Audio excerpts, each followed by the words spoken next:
O anime começa em meio a um caos completo, em um campo de batalha repleto de corpos caídos. Somos apresentados a Lufas Mapao, que está prestes a ser derrotada por um grupo de pessoas. No entanto, ela responde que será o fim deles, agarra um pelo rosto e esfrega sua cara contra diversas rochas, batendo sua cabeça contra a montanha. Um inimigo dispara com arco e flecha, mas ela consegue bloquear.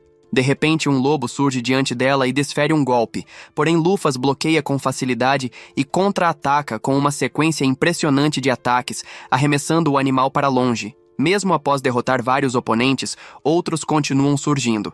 Ela recebe um golpe em cheio no rosto e é arremessada para longe, mas rapidamente reverte a situação, jogando o homem contra as rochas. Em seguida, diversas armas aparecem às suas costas e são disparadas contra ela, mas Lufas consegue desviar. Outro herói surge atrás dela e a atinge com um soco, mas ela percebe que é apenas água, resultado da proteção de um mago que auxilia seus companheiros. No momento de receber o ataque, ela perfura o peito do homem, mas ele afirma que ainda não terminou. A garota se surpreende ao perceber que ele possui uma habilidade de clímax. Ao tentar retirar seu braço do corpo do inimigo, ele a segura e, junto de seus aliados, consegue prendê-la ao chão. Lufas, porém, começa a rir da situação. Após ser derrotada, ela admite que talvez todos eles sejam capazes de vencer o Senhor Demônio. A cena, então, corta para um rapaz diante do computador, percebendo que sua Lufas resistiu até o fim. No fórum, os jogadores elogiam bastante o jogo. Subitamente, surge a deusa da criação, Alovenus. O jovem reconhece que é a deusa responsável por criar o mundo de Engate e se questiona se aquela é uma mensagem oficial da empresa. Nesse ponto, Lufas já é uma chefe tão importante quanto o próprio Rei Demônio. O garoto havia alcançado um nível impossível de ser ignorado, até mesmo pela desenvolvedora. Sem entender qual seria sua função, ele decide aceitar. Ao acordar, confuso, percebe várias pessoas à sua frente e acredita estar sendo alvo de uma pegadinha. Olhando para baixo, nota que se transformou na personagem do seu jogo favorito, com um corpo repleto de traços femininos delicados. Sempre pensou que, se fosse uma garota, gostaria de ser bonita, razão pela qual criou sua personagem assim. Agora, se questiona se está sonhando ou se realmente entrou no jogo. Ao tentar falar com os outros, apenas elevar a voz já faz com que todos caiam ao chão, devido à pressão esmagadora de sua habilidade racial. Pressão. Ele tenta controlar essa intimidação, mas, mesmo após algum tempo, as pessoas ainda sofrem seus efeitos. Finalmente, consegue amenizar a situação. Embora a tensão permaneça, os presentes começam a temê-la, mas Lufas apenas deseja entender como foi parar ali. Um elfo, porém, desmaia diante dela. Logo descobre que se passaram 200 anos desde que foi selada. O Rei Demônio ainda vive, e para derrotá-lo, tentaram invocar um herói através do engate, mas quem surgiu foi ela. O garoto então percebe que está realmente dentro do jogo, agora na pele de uma garota. Apesar da surpresa, sente alegria por poder viver no mundo que tanto amava. Contudo, entende que a prioridade não é agir como fã, mas decidir o que fazer diante dessa nova realidade. Vendo todos em choque, opta por partir imediatamente. Ela explica que não tem intenção de interferir no mundo. Apesar da derrota, a batalha lhe trouxe satisfação. Não é mais Lufas, a conquistadora, mas uma jovem cujas esperanças foram frustradas. Questionada sobre para onde iria, responde apenas que deseja ver o mundo atual e apreciar sua forma. Pede que se esqueçam dela e sugere que realizem outra invocação de herói. Ao levantar voo, maravilha-se com a sensação de usar asas de verdade e contempla o mundo de Engate Online sob uma nova perspectiva. Para qualquer jogador, não há nada mais divertido do que explorar seu jogo favorito na pele de sua própria criação. Ao avançar, avista algo gigantesco e percebe que ainda existe, já sabe para onde ir primeiro. É então explicado que Engate Online é ambientado no mundo de Misgars, um RPG online de fantasia medieval. Seu maior atrativo é o sistema de guerra, um PVP no qual jogadores representam nações e os vencedores conquistam as derrotadas. Outro grande destaque é o sistema de narrativa, que adapta as ações dos jogadores para a história oficial do jogo. Ele havia transformado Lufas na personagem mais forte, subiu de nível, adquiriu itens e manteve-se como o melhor jogador. Pela primeira vez na história, conseguiu unificar Misgars, o que foi amplamente celebrado na narrativa, tornando Lufas uma personagem semi-oficial. Contudo, um jogo com apenas um governante poderoso acabaria ficando sem graça. Assim, ele e outros jogadores de alto nível dividiram-se entre o Exército da Conquistadora, Lufas, e o Exército da Luz, formado por heróis. Organizaram, então, a maior batalha já registrada, ignorando até mesmo o chefe final oficial. No fim, Lufas foi derrotada e selada no subespaço.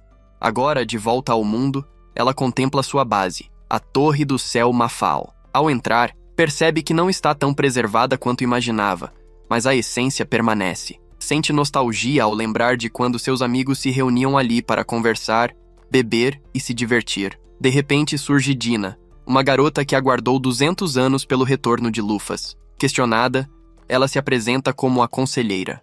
O jogador se lembra de tê-la criado como uma simples NPC de cenário, com a função de conselheira de Lufas, e fica chocado ao perceber que ela ganhou consciência e esperou por todo esse tempo. Lufas pede desculpas por tê-la esquecido e promete não repetir o erro. Explica que foi invocada por humanos e Dina imagina que eles devem ter ficado em choque. Em seguida, revela que, a oeste, está a nação de Laevaten, que havia preparado a invocação de um herói. Lufas pede mais detalhes sobre o que ocorreu após sua partida. Descobre que os heróis que a derrotaram ficaram conhecidos como os 7 heróis, cada um fundando sua própria nação. Dos 7, 4 já faleceram de velhice, restando apenas 3, pertencentes a raças de vida longa. Ela pergunta se eles também seriam jogadores, mas Dina explica que o Rei Demônio continua vivo e chegou a derrotar os 7 heróis. Os 12 estrelas ainda existem. Oficialmente chamados de 12 estrelas celestiais da conquista, eram monstros raríssimos que Lufas conseguiu recrutar, concedendo aos 12 mais poderosos esse título de prestígio. Naquela época, achava que um chefe importante tinha que ter algo como os clássicos 4 generais. Gostaria de saber como eles estão. A garota conhece o paradeiro de 6. Destes, 2 se juntaram ao exército do Rei Demônio para buscar vingança contra os humanos que a derrotaram. Lufas sabe que sua escolha fez com que tudo chegasse a esse ponto, mas considera essa decisão bastante deplorável. Será necessário dar a eles uma forte advertência. Lufas acha tudo isso muito divertido e precisa ver com seus próprios olhos a situação atual do mundo. Também precisa verificar se os 3 heróis são jogadores como ele. Assim, Lufas decide partir em uma jornada para reunir as 12 estrelas. Impedir quem age de forma insensata é sua responsabilidade. Dina localiza e informa que o mais próximo deles é Svel. Nesse local também está um dos 7 heróis. Ares tentou várias vezes invadir Svel e continua tentando até hoje. Lufas já sabe para onde deve ir, mas a garota pede para que espere um pouco, pois não tem nenhum centavo. Lufas decide ir mesmo assim, mas ela insiste para que não faça isso de forma descuidada, já que muitas pessoas conhecem seu rosto. Então, Lufas veste um capuz para poder andar pela cidade, mas ainda assim continua chamando a atenção. Ao olhar para dentro da guilda, ambas são encaradas, e Lufas se lembra de quando fundou aquela nação. Ao observar as missões, Dina indica procurar gatos, mas Lufas recusa, pois não é boa nesse tipo de tarefa. Logo à frente, percebe a presença de orcs. É explicado que, quando derrotadas, essas criaturas têm 3% de chance de dropar um item que aumenta o HP máximo. Ao entrar na floresta, Lufas nota um grupo de orcs parados bem na entrada. Ela cria uma espada e os destrói com extrema facilidade. No entanto, é cercada por diversos orcs, mas ainda assim elimina todos sem esforço, cortando suas cabeças como se não fossem nada. O líder dos orcs fica furioso e desfere vários golpes, mas Lufas desvia de todos e aparece diante dele. Apenas tocando no monstro, consegue destruir sua cabeça, deixando Dina em estado de choque. Depois de algum tempo, Dina estava esfolando os orcs com precisão. Enquanto cortava um deles, a garota de cabelos azuis, cheia de energia, comentou a Lufas que tiveram sorte com aqueles inimigos. Pediu que ele observasse as costas dos orcs. Ela explicou que se ele matasse um sem danificar suas costas, poderia absorver toda a vitalidade deles, aumentando a saúde de quem consumisse aquela parte. Lufas, em seus pensamentos, se perguntou se ela se referia ao item que ampliava a vida máxima. Mesmo assim, Dina continuou detalhando que orcs podiam aparecer em qualquer lugar, mas que apenas 3% teriam as costas intactas. Diante disso, Lufas afirmou que, a partir daquele momento, eliminaria os orcs sem tocar nas costas. Dina então comentou que iria cozinhar a carne mais tarde para consumo e pediu que ele deixasse isso com ela. De repente, portais surgiram no chão, sugando os orcs imediatamente. Lufas perguntou o que ela havia acabado de presenciar. Dina explicou que se tratava de magia de teletransporte, que levaria os corpos à torre para transformá-los em carne seca. Antes disso, sugeriu que libertassem as mulheres sequestradas pelos orcs. Após algum tempo, concluíram o resgate das prisioneiras. Dina aproximou-se de Lufas e comentou que os orcs não haviam profanado ninguém, parecendo até se importar. A protagonista, nada surpresa, comentou que era esperado, afinal, orcs eram cavalheiros. Pensou consigo mesma que, conforme a história do jogo, eles sempre cuidavam das mulheres para ganhar sua afeição, algo aparentemente ainda verdadeiro naquele mundo. Mesmo conhecendo isso, Dina teve dificuldade em aceitar tanta cavalheirismo. Lufas observou que, ainda assim, as mulheres estavam amedrontadas, algo que Dina percebeu de repente. Seu rosto mudou, e ela concluiu que humanos e orcs jamais poderiam viver em harmonia. Então exclamou: transmutar! Um punho gigantesco emergiu do chão, que ela chamou de braço direito de Hognir. Com ele, destruiu o covil dos orcs, garantindo que não houvesse sobreviventes. Depois, perguntou se Lufas queria que apagasse as memórias das mulheres. Ele questionou se seria necessário, e Dina, com expressão severa, confirmou. Além disso, poderia implantar falsas memórias e personalidades. Mas Lufas ficou aliviado ao saber que não precisariam ir tão longe desta vez. Dina aceitou e sugeriu que retornassem imediatamente à aldeia. Eles se transportaram em um enorme golem de pedra, acompanhados das mulheres salvas. O protagonista perguntou a Dina por que ninguém cuidara dos orcs e por que eram tão simplórios. A garota de cabelos azuis comentou que talvez não houvesse incentivo, mencionando que o nível de combate havia caído muito nos últimos 200 anos. Lufas perguntou o que isso significava. Dina usou o reino que a trouxera de volta como exemplo, questionando se ela sabia qual era o nível do melhor espadachim. Lufas respondeu que provavelmente estaria no nível dela, mas Dina esclareceu que estava no nível 120. Surpreso, Lufas perguntou se era brincadeira, pois parecia muito baixo, já que lembrava que no jogo havia pessoas no nível 1000. Dina explicou que não era o caso ali. Seu tempo tinha sido incomum. Ela lembrou que as pessoas vivem apenas uma vez e poucos monstros alcançam nível 1000 sem perder vidas. Para isso, seria necessário lutar incansavelmente todos os dias, algo inimaginável. Considerou aquele período, com tantos heróis de nível elevado, uma verdadeira loucura. Lufas percebeu que não estavam no jogo, mas corrigiu-se pensando que aquele mundo era muito diferente do que conheciam. Assim, refletiu sobre toda a jornada. Ao chegar à aldeia e entregar as mulheres sãs, o chefe local ofereceu a recompensa. Quando elas estavam prestes a partir, o chefe perguntou a Lufas se queria deixar o golem de pedra para proteção. Ela confirmou, explicando que serviria caso os orcs retornassem. Enquanto se despediam, um aldeão solicitou que ao menos dissesse seu nome. A protagonista estava prestes a responder, mas Dina interferiu, declarando que seu nome seria Esfalu. Irritada, a protagonista pisou no pé de Dina. Ofendida, Dina exigiu explicações, mas a garota reclamou por ter sido chamada de Falu. Dina reforçou que não podia usar seu nome verdadeiro livremente e lhe deu um pseudônimo. Lufas continuou reclamando, e Dina a silenciou, pedindo que seguissem para a troca de painel. Dentro de uma carruagem, conversavam sobre a nova quantia de dinheiro, suficiente para ir a Isbel. Enquanto Lufas pensava, refletiu que precisava deter uma das 12 estrelas, Ares, o carneiro, que invadia Esbel. Em uma breve cena, o animal foi visto parado no meio de um lago. Voltando ao protagonista, ele mencionou que precisava verificar a presença de outros jogadores, possivelmente um dos 3 heróis sobreviventes do confronto. Planejava começar com Megres. Em seguida, atravessaram uma floresta repleta de mana e logo avistaram as águas de Esbel. Na entrada, os guardas solicitaram passes, o que deixou a protagonista preocupada, mas Dina resolveu e entraram.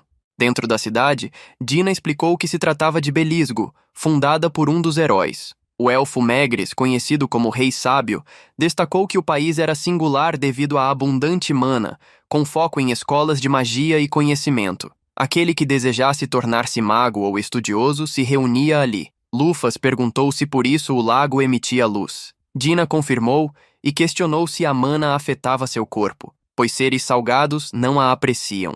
A protagonista respondeu que desconhecia a opinião de outros seres salgados, mas achava agradável e refrescante. Ela então mencionou que iriam ver Maegres para algumas perguntas, o que preocupou Dina, que questionou se planejava invadir o castelo. Lufas negou, lembrando que Ares já causava problemas, então preferiu não piorar. Contudo, priorizando o conhecimento e informações dos últimos 200 anos, sugeriu ir à biblioteca.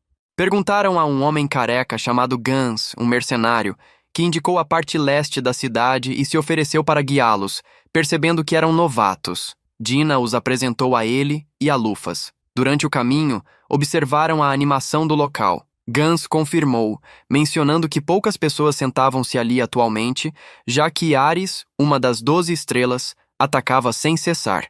Vendo Lufas preocupada, ele tranquilizou-a, explicando que o lago ao redor da cidade era um golem de água criado por Maegres via alquimia, garantindo segurança contra Ares. Lufas verificou e constatou que era verdade. Chegando a certo ponto, Gans explicou que precisariam pegar o monoroyal para chegar à zona leste da cidade. Com isso, ambos se despediram do homem gentil. Lufas reconheceu que ele realmente era uma pessoa de confiança.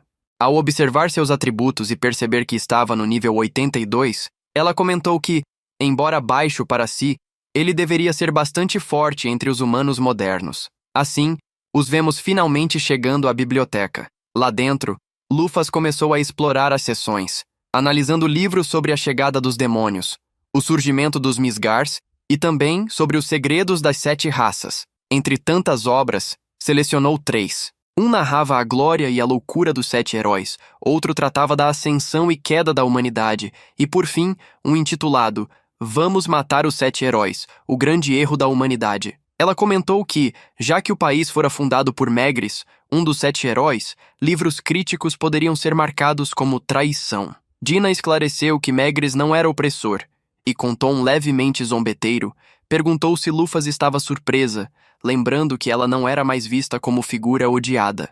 Lufas explicou que imaginava ser tratada como vilã por invadir aquelas terras. A garota de cabelos claros confirmou que alguns livros a retratavam dessa forma. No entanto, o medo desaparecera com o tempo, e atualmente, algumas pessoas acreditavam que ninguém temeria os demônios mesmo que ela governasse. Em outras palavras, o respeito por ela havia aumentado. Ela acrescentou que jamais criou governo tirânico.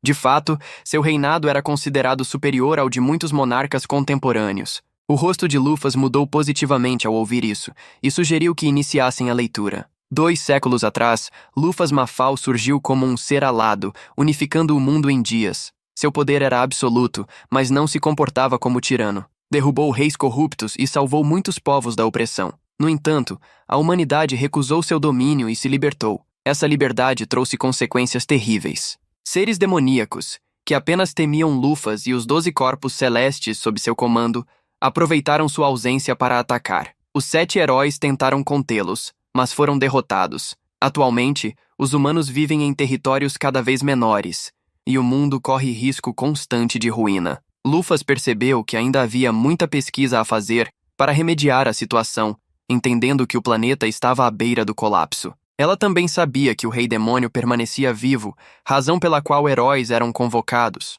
Porém, desconhecia que os humanos viviam cada vez mais isolados, embora suspeitasse devido ao tamanho diminuto do país. Ela não havia percebido antes porque apenas se divertia, mas agora o perigo era real. Munidos dessas informações, deixaram a biblioteca e seguiram rumo ao castelo de Ares, quando um tremor devastador abalou a cidade, destruindo várias residências. Lufas estimou magnitude 6, mas a destruição não passou despercebida. Gun mostrou-se preocupado, porém todos os mercenários foram convocados à fronteira. Lufas perguntou a Dina sobre a frequência de terremotos, e ela respondeu que quase nunca ocorriam. Isso levou Lufas a concluir que Ares tinha controle sobre eles, assumindo ser obra dela, embora outros também suspeitassem. Dina confirmou, percebendo mana fluir em direção ao vulcão.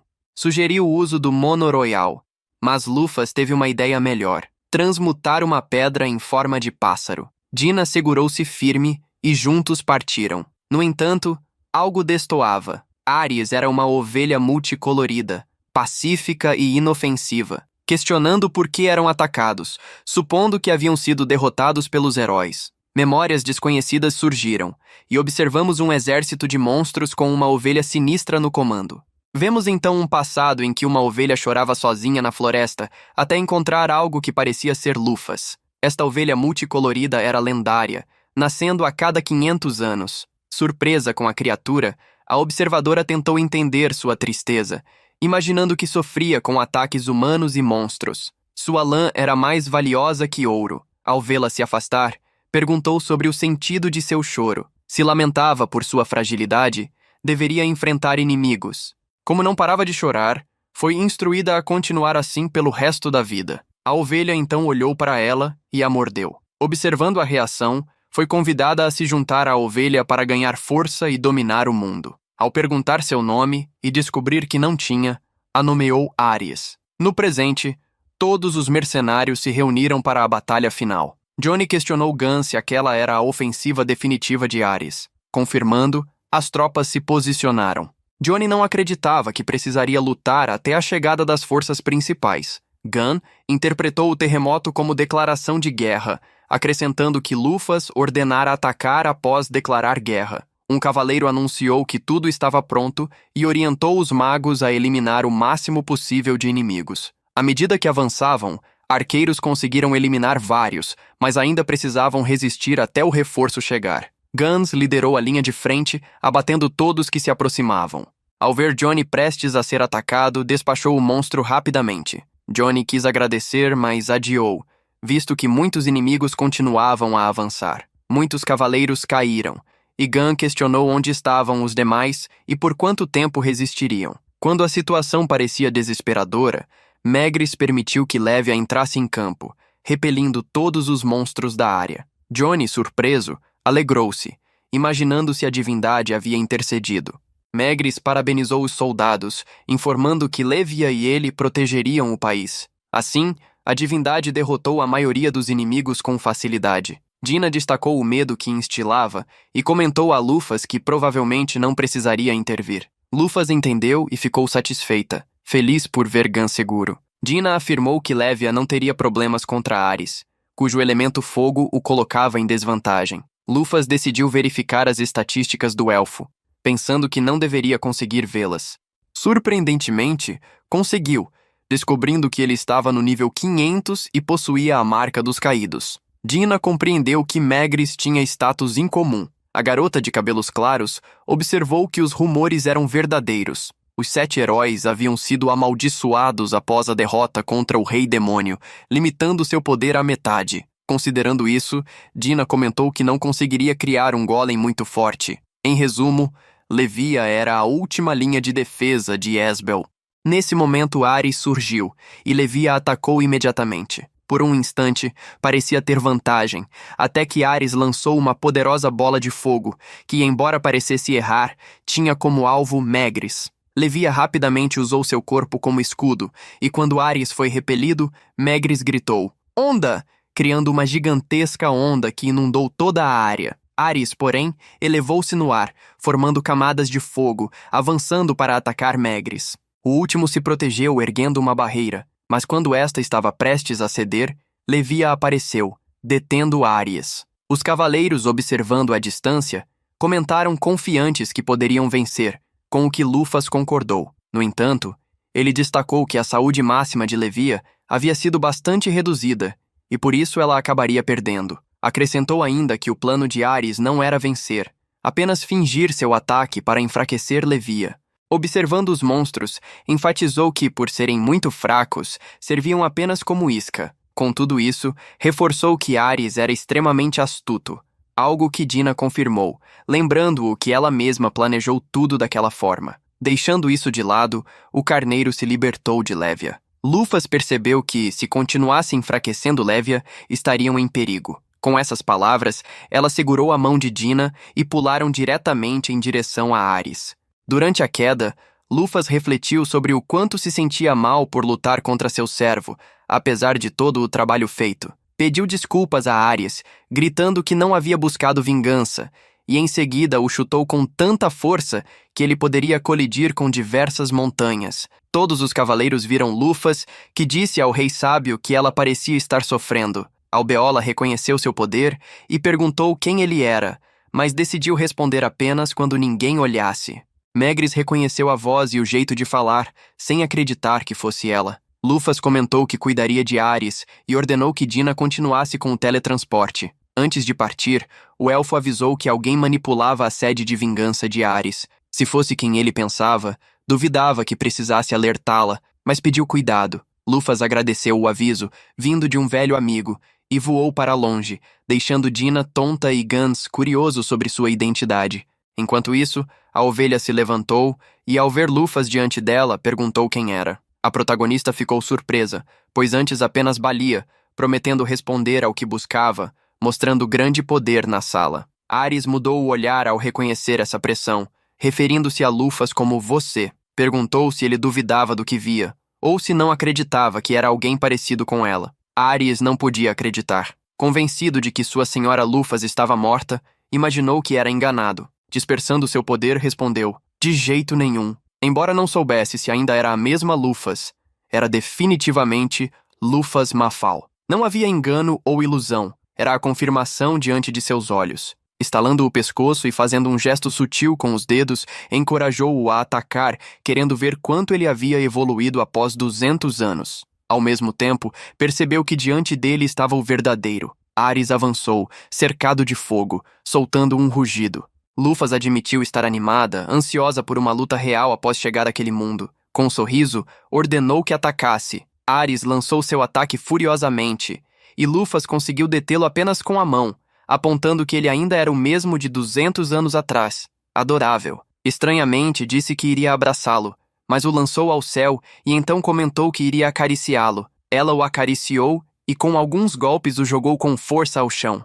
Apesar da intensa batalha, a criatura se levantou e, exibindo seu fogo mais poderoso, avançou sobre Lufas, que, sorrindo sádica, gritou que mostraria seu poder. O choque criou explosão que até o elfo Omegranate atordoou. Quando a fumaça se dissipou, a protagonista viu Ares, antes chorando, agora mais forte. Com os dedos, jogou-o ao chão novamente, perguntando se ainda tinha dúvidas. Prestes a cair novamente, Ares transformou-se em uma garotinha, abraçando Lufas em lágrimas e pedindo desculpas. Lufas ficou surpresa, questionando se era Ares, pois sabia que podia assumir forma humana, mas nunca imaginou ser assim. Tentou acalmá-la, perguntando se ainda chorava tanto após 200 anos. Ares pediu desculpas, mas Luffy sabia que fazia por se importar.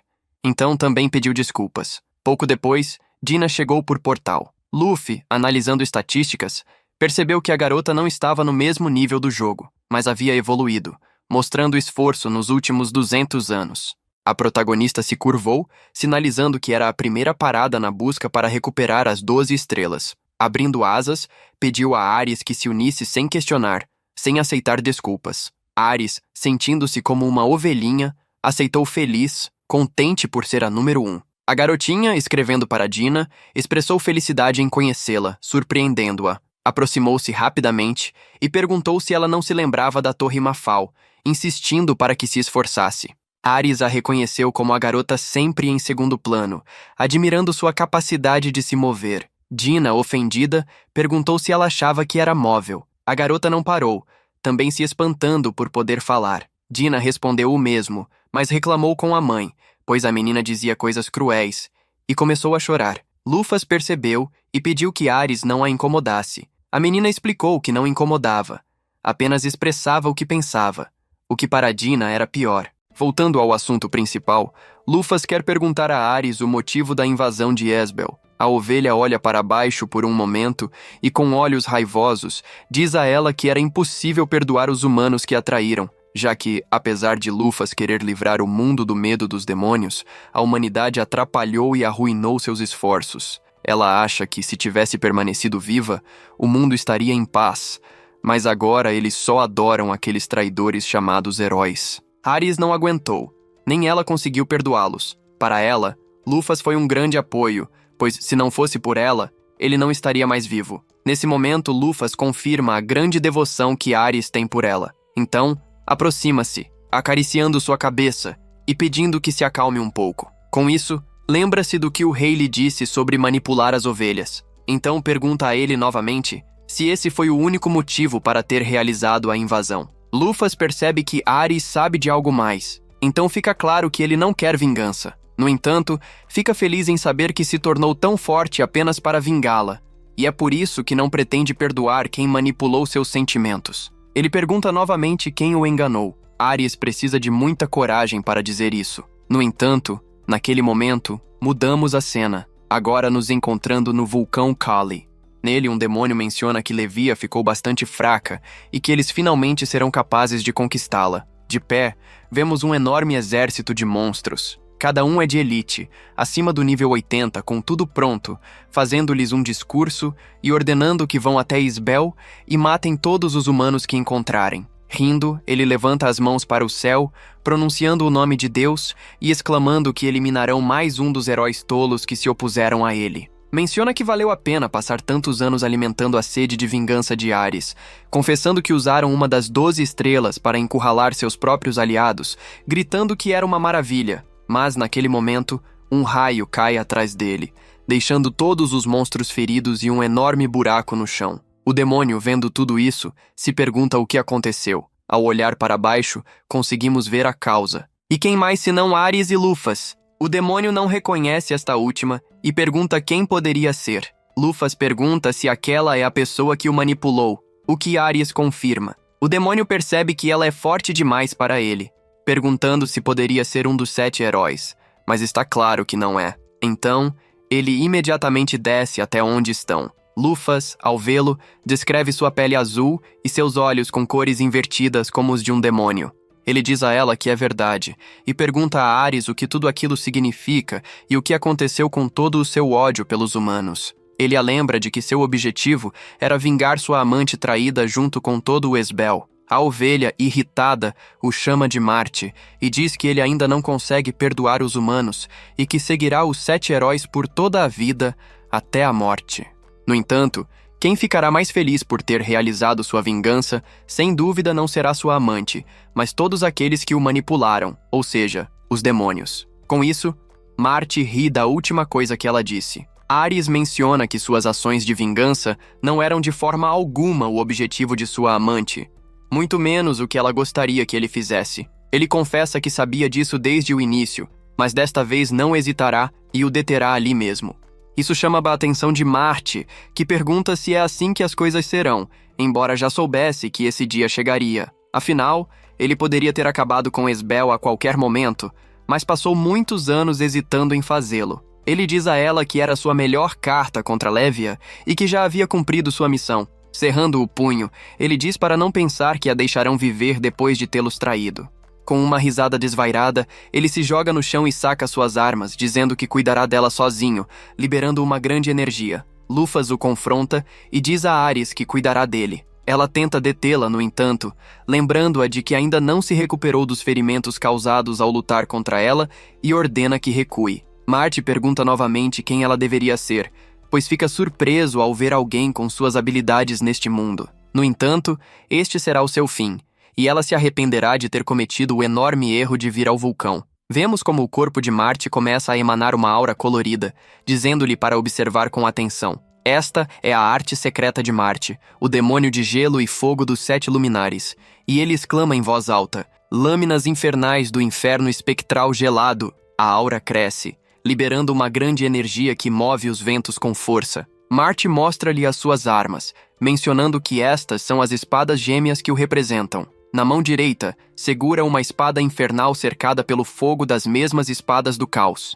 E, na mão esquerda, segura uma espada gélida cercada pelo gelo do mesmo machado Leviatã. Com ambas as espadas, reduz a cinzas tudo o que deseja cortar, lançando-se imediatamente para atacá-la, aparecendo atrás dela e movendo-se por todo lado a grande velocidade.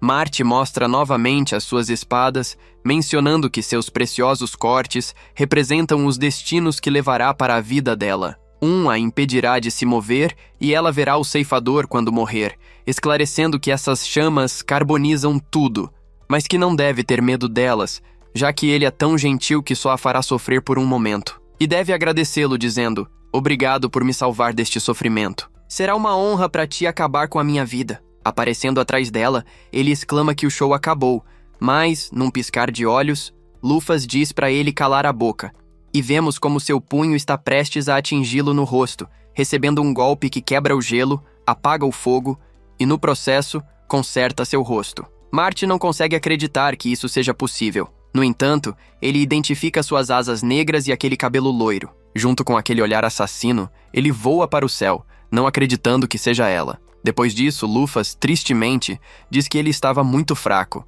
E se realmente era o cérebro de quem Maegris falou, Ares se aproxima dela, dizendo que foi incrível, e Lufas pergunta sobre os 7 luminares que ele mencionou. A ovelha comenta que Marty era o de fogo, mas então Dina chega para continuar explicando. Os luminares são os 7 grandes generais demoníacos que foram criados há 80 anos. Eles são os demônios mais fortes e habilidosos, sem contar o rei demônio e seu filho. Mas para Lufas, é estranho, já que ele nem chega ao nível 300. No entanto, isso demonstra o declínio dos demônios, pois embora seja verdade que o rei demônio derrotou a humanidade, também perdeu a maioria de seus melhores homens. E se não fosse por isso, o mundo teria acabado há muito tempo, o que para Lufas significa que apenas o rei demônio e as 12 estrelas celestiais podem competir com ele. Nisso, Ares menciona que não matou nenhum monstro.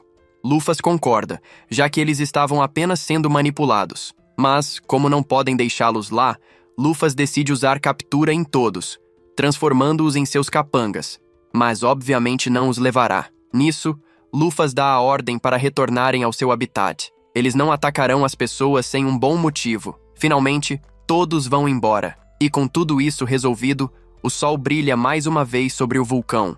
De volta à capital, Lufas informa a Maegris que recuperou Ares, que está atrás dela, e no processo, derrotou o Luminar de Marty. O elfo fica aliviado e surpreso, pois havia sofrido muito com eles. Ele pergunta o que aconteceu com os monstros, mencionando que os tem sob seu controle e que eles não causarão mais problemas. Com isso, o rei confirma quem ele realmente é e pede que o acompanhe para que possam conversar em particular.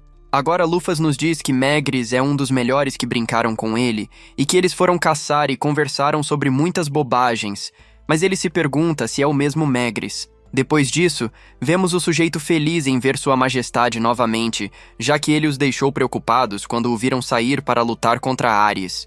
No entanto, ele pede que seja muito mais cuidadoso da próxima vez, já que tanto ele quanto Lévia são insubstituíveis para a nação. Por outro lado, Dina menciona que eles não parecem se importar muito com Maegris, e Lufas comenta que eles só se importam com suas próprias vidas. O rei continua seu caminho, enquanto os nobres expressam sua alegria em vê-lo seguro. No corredor, Maegris pergunta a Lufas se ele não acha o que está acontecendo terrível, já que os altos escalões do país deveriam estar defendendo seu povo. No entanto, eles só se importam consigo mesmos e em fazer favores uns aos outros. Lufas pergunta se era isso que ele queria mostrar a ela, ao que ele responde que é exatamente por isso que queria que ela visse seu erro ao vir ao escritório sem que ninguém os estivesse observando, e pede para mostrar seu rosto. Lufas concorda.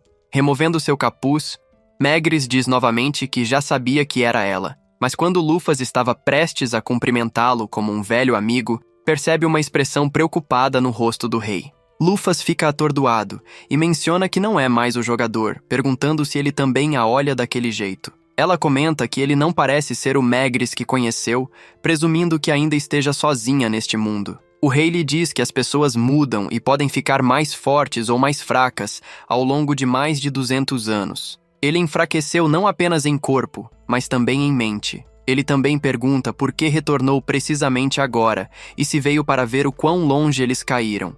Lufas comenta que foi mera coincidência e que foi invocado por engano por aqueles que tentaram invocar um herói. Após um momento de silêncio, o rei diz que entende. Lufas se pergunta novamente o que está acontecendo com os Maegris deste mundo, já que o lógico seria confrontá-lo ao ver seu nêmesis retornar à vida. No entanto, ele entende algo. Diz ao rei que estava nas bibliotecas do país, onde leu que muitos livros criticam os 7 heróis. Também pergunta se foi ele quem os trouxe até aqui, já que parece preferir insultos e desprezo ao respeito. Ele pergunta se sente culpado por os demônios os terem invadido depois que ele os derrotou. Lufas confirma isso, vendo a expressão de Maegris. Este último confessa que não suporta a admiração dos outros e que seus erros o atormentam, e é por isso que prefere o desprezo. Lufas calmamente lhe diz que ele não mudou. Se venceu, deveria se sentir orgulhoso e seguir em frente como o Maegris que conheceu. Ela então pergunta se ele não sente ressentimento por tê-la traído há 200 anos, quando ela estava prestes a realizar seu sonho. Lufas responde que não sente ódio, já que eles só se rebelaram contra ela porque não era uma boa líder. Então, não tem motivo para odiar. Maegris tenta responder. No entanto, Lufas o interrompe com um sorriso, dizendo-lhe para não se culpar, que ainda é um herói e deve se sentir orgulhoso. Isso faz Maegris se lembrar do passado, quando costumava beber com Lufas e um amigo chamado Aliot. Rindo, sonhavam em criar um país para os elfos e conquistar o mundo para que ninguém temesse os demônios. Lembrando disso, Maegris sorri novamente e agradece a Lufas por suas palavras. Do lado de fora do castelo, Lufas cura Levia, e a elfa agradece, embora Ares não se desculpe por tê-la traído. Maegris pergunta o que farão agora, e Lufas diz que irão em busca das 12 estrelas. A próxima parada será o túmulo do monarca de asas negras, onde Libra, a escama que protegeu aquele lugar por séculos, está localizada. Maegris explica que muitos tentaram entrar para roubar as armas lendárias de Lufas, já que a maioria foi perdida na guerra contra o Rei Demônio. Antes de partir, Maegris dá a Lufas uma nova roupa que torna suas asas invisíveis, desejando-lhe uma viagem segura. Ao se despedirem, Gans a vê uma última vez, notando como ela é bonita. A protagonista diz a ele que queria se despedir antes de ir embora e agradecer pela ajuda. Eles também esclarecem que Ares é um homem, então eu estava enganado na maior parte do vídeo. De qualquer forma, enquanto estavam saindo, Gans também suspeita que seja Lufas, mas não pensa em nada. Enfim, seguindo em frente, vemos a silhueta misteriosa de uma empregada observando-os à distância. De qualquer forma, se você chegou ao final do vídeo, até a próxima.